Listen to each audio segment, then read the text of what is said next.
Bom dia a todos. Eu gostaria de agradecer à professora Luana e ao professor Ivan pelo convite, parabenizá-los pela organização do evento, saudar minha colega de mesa, a professora Ana Isabel Jordão, que trouxe a apresentação do histórico do benefício por incapacidade, para que eu pudesse adentrar ao tema central da nossa palestra. A reforma da Previdência, ela trouxe uma profunda transformação no direito previdenciário.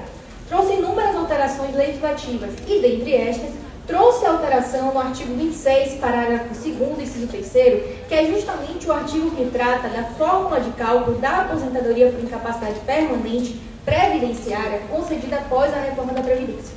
Esse tema, inclusive, está afetado na TNU sobre o número 318, que visa definir se os benefícios por aposentadoria por incapacidade permanente concedidos após a reforma da Previdência, eles devem ser concedidos ou revistos de forma a afastar a aplicabilidade do artigo 26.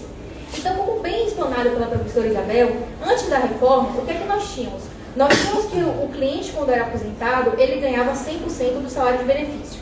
Após a reforma, se o cliente for aposentado por invalidez, essa regra muda. Ela passa a ser 60% do salário de benefício, acrescido 2 anos a cada ano que exceder 25 anos de contribuição homem, 15 anos mulher. Então, o que é que nós temos na prática? Nós temos que hoje, aquela máxima que existia lá atrás, que até a colega ali falou, que hoje todo mundo quer se aposentar por invalidez, não necessariamente isso existe mais. Antes da reforma, essa máxima de que se aposentar por invalidez era melhor do que estar em gozo de um benefício por incapacidade temporária era válido. Por quê? Porque antes da reforma, a aposentadoria tinha um coeficiente de 100%, o auxílio-doença um coeficiente de 91%. Então, de cara de um benefício para o outro, a gente tinha uma diferença de 9% na renda do cliente, que era favorável. Hoje, com a reforma da Previdência, nós vimos que a aposentadoria por incapacidade permanente previdenciária, e aqui eu não estou falando de acidentário, porque a gente sabe que o acidentário permaneceu sendo 100%, se for previdenciário, esse coeficiente desce para 60%, que a maioria das pessoas se aposenta com 60%, né? Só vai ter os 2 acréscimos, aquele caso que exceder o tempo de contribuição de homem e de mulher. Enquanto que o auxílio-doença não mudou, gente. Com a reforma, o auxílio-doença continuou sendo 91%. Então, de cara, você tem que estar em gozo de um benefício temporário após a reforma da Previdência, seu cliente vai estar recebendo 31% a mais do que aposentado, se esse benefício não for declarado como acidentário, tá certo? Então, o que é que eu vou trazer aqui hoje? Eu vou trazer aqui minha experiência prática como profissional que atua nessa área, que tem muitas causas nesse sentido, de como a gente afastar a aplicabilidade desse artigo 26, parágrafo 2º. E a primeira tese que eu vou trazer para vocês aqui, que é uma tese do direito adquirido. O que a gente pode fazer? A gente tem que sempre buscar nos processos fixar a data de início da incapacidade anterior a 13 de novembro de 2019. Por que 13 de novembro? Porque foi a data que entrou em vigor a reforma da Previdência. Então, se eu fixo essa data de início da incapacidade anterior à data de entrada em vigor da reforma, eu aplico as regras anteriores. Porque no benefício por incapacidade, o fato gerador é a data da incapacidade. Então, é tão importante a gente buscar do nosso cliente não só os relatórios e exames médicos atuais, mas buscar dele também relatórios e exames antigos que consiga fixar essa data anterior à reforma da Previdência. Porque a gente consegue aplicar a regra anterior. E qual era a regra anterior? Sendo a aposentadoria por invalidez, a atual aposentadoria por incapacidade permanente, 100% do salário de benefício, tá certo? Então, busquem isso. O laudo pericial, o expert do juízo, ele fixa a data livre da incapacidade. É importante no momento de se manifestar do laudo, se essa data for fixada após a reforma e vocês tiverem meios para afastar isso, impugnem o laudo pericial para que essa data seja fixada antes. As propostas de acordo do INSS, por vezes, o perito do juízo até fixa a data de início da incapacidade anterior à reforma. Mas na proposta de acordo, o procurador, já sabendo que muitos advogados estão se passando por isso, ele coloca a data de início da incapacidade posterior à reforma, dá o benefício da data que a gente quer, concede o benefício de aposentadoria e, por um mero deslize do advogado, a gente acaba acordando que a data de início da incapacidade é posterior. Então, ainda que o acordo pareça estar perfeito, não aceite. Porque se a DI não está anterior à reforma, vocês precisam suscitar que o juiz se manifeste sobre isso. Porque isso vai interferir no cálculo do retroativo da demanda, vai interferir no valor do benefício do cliente de vocês. E a diferença, às vezes, é grande. Como a professora Isabel trouxe aqui na carta, por vezes tem clientes que saem de salário mínimo, que era para estar recebendo 3 mil, estão recebendo salário mínimo. Então, a gente só vai ver isso quando o benefício é implantado. E isso tem que ser impugnado também na sentença. Se o juiz fixar a data de início posterior à reforma, vocês precisam recorrer disso. porque isso interfere no retroativo da demanda. Então, fiquem muito atentos à data de início da incapacidade, porque é uma forma de a gente afastar a regra atual aplicando o direito adquirido. O próprio artigo 3º da emenda constitucional, ele assegura que se aplique à legislação anterior se provado que o direito subsistia naquela época. Então, a primeira dica para afastar o artigo 26, parágrafo 2º, no caso de benefício por incapacidade permanente previdenciária, é aplicar o direito adquirido, tá certo? É ficar atento à data de início da incapacidade. A segunda dica que eu dou é nos casos de benefício precedido. E o que é isso? A pessoa estava em gozo de um auxílio-doença, esse auxílio-doença foi convertido em aposentadoria por incapacidade permanente, e o INSS, quando converteu, essa conversão foi após a reforma, aplicou a regra da reforma, 60%. Mas nesse caso, tenham atenção, ingressem na justiça, suscitem isso para o juiz, porque se houve a conversão de um benefício temporário em permanente, se o benefício foi convertido, qual seria a regra de cálculo da aposentadoria? 100% do salário do benefício que serviu de base para o antigo auxílio-doença. Por quê? Porque a súmula 557 do STJ diz exatamente isso. Em se tratando de conversão de aposentadoria por invalidez precedida de auxílio-doença, a regra de cálculo, o coeficiente aplicado é 100%. Então, vocês precisam suscitar isso. Só quem defende, inclusive, que a súmula 557 do STJ, ela perdeu a vigência, perdeu a eficácia com a promulgação da emenda constitucional. Entretanto, a súmula 557 não está revogada. Ela está ativa ainda e tem muitos juízes aplicando na prática.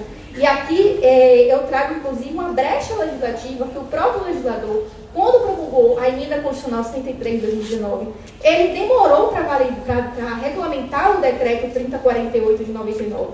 E no decreto 3048 de 99, no artigo 36, parágrafo 7º, estava lá expressamente que, em se tratando de um benefício de aposentadoria por invalidez precedido de um auxílio-doença, a regra é 100%.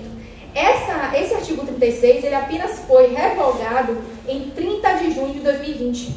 Então, atenção, se de 13 de novembro de 2019, a data em que a emenda constitucional passou a vigorar, até 30 de junho de 2020, for fixada a dívida do benefício de vocês, peçam a aplicação do antigo artigo 36, parágrafo 7º. Por quê? Porque aí vigora o tempo regit acto, o princípio norteador do direito previdenciário. Então, se estava em vigor essa brecha legislativa criada pelo legislador, que demorou de regulamentar o decreto, é uma brecha que é a favor dos advogados, é a favor dos segurados, a gente tem que aplicar. Fora isso, se a dívida não for fixada nesse período, peçam a aplicação da súmula 557, porque a súmula 557 do STJ ela ainda está em vigor. Então, nós, como advogados, temos que suscitar isso no processo. E aqui eu chamo uma atenção muito especial para vocês. Quando for um benefício que for convertido de um auxílio-doença para a aposentadoria, sobretudo após a reforma da Previdência, a gente sabe, é comum que o INSS demore para conceder a aposentadoria.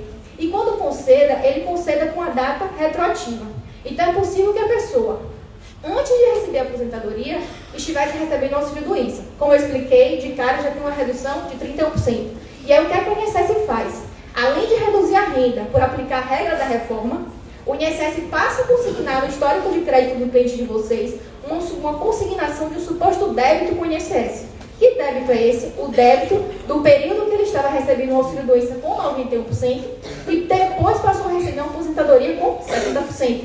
Então, esses 31% de diferença, ele vem cobrando pelo débito. Então, vocês precisam ter atenção, porque além da redução dos 60%, o INSS ainda consigna 30% da renda para saldar uma suposta dívida que não deveria existir. Então, nas ações de vocês, além de pedir a revisão da renda, se houver essa consignação, vocês devem pedir que o INSS pare de consignar qualquer valor no benefício do cliente, bem como que ele devolva esses valores devidamente descontados. Olhar se a sentença se manifestou sobre isso, embargar se o juiz esqueceu de se manifestar por omissão, porque por vezes os juízes não lembram disso, eles discutem a renda e esquecem da consignação. E na execução, olhar se o cálculo da SECAD, o cálculo da Justiça, está prevendo não só a devolução da diferença entre a aposentadoria permanente e o auxílio-doença, mas também a devolução dessa consignação, desse débito indevido. Então, tenham muita atenção em relação a isso quando o benefício for precedido. E aqui, eu faço uma última pergunta a vocês, que talvez seja a dúvida central. Se eu não posso fixar a data de início da incapacidade anterior à reforma, eu não aplico o direito adquirido. Se meu cliente não tem um auxílio-doença que precedeu a aposentadoria, eu não posso aplicar a brecha do artigo 36 nem a súmula 557. O que eu faço? Eu vou aplicar a regra da reforma? E aí que entra o nosso tema central de hoje. a gente vai, como advogado, a gente precisa declarar a inconstitucionalidade desse artigo. Né? A inconstitucionalidade incidental, a gente precisa manifestar nas petições da gente que o juiz se manifeste sobre isso. Porque a redução na renda é de 40%. Né? Se for um benefício acidentário, nós temos 100% do coeficiente. Se for previdenciário, 60%.